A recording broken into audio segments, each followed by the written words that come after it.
The history of Wyndham Park goes back centuries, and where we are standing at the moment, people used to come down here from the local community and enjoy the river. I mean, we're talking about going back into the 17th century.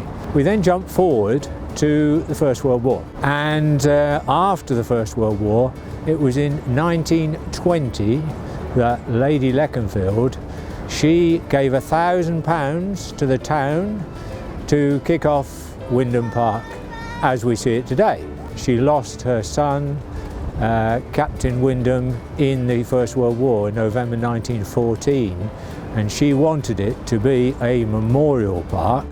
We are demolishing the existing buildings around the original swimming pool, and then we'll be building a new visitor centre there. The original ticket office, which is a listed building, we'll be fully refurbishing that, new roof, new floors, etc. We're refurbishing the pavilion, the park shelter pavilion there, and we're refurbishing the building behind us, the entrance gatehouse. Again, new roof and full refurbishment of that. This is about the council investing in community facilities, getting more people to feel that they want to come here and that the facilities are here when they arrive.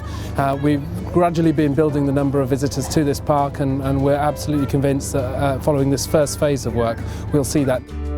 Parks are all about people, so it's really important to us when we started this project to ensure that we engage with the community and stakeholders, such as the Wyndham Park Forum and the Bowls Club, other people interested in the park, such as the Grantham Civic Society, Rotary Club, and as many people as possible. So that's what we set out to do, to make sure that obviously our vision that we had for the park satisfied as many people's requirements as possible.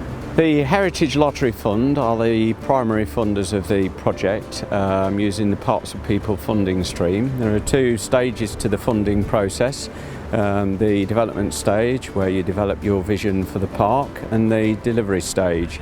Delivery stage funding pays for the capital works that we see happening within the park today. Our vision for Wyndham Park Grantham is that it becomes one of the best public parks in the East Midlands, a park fit for the future.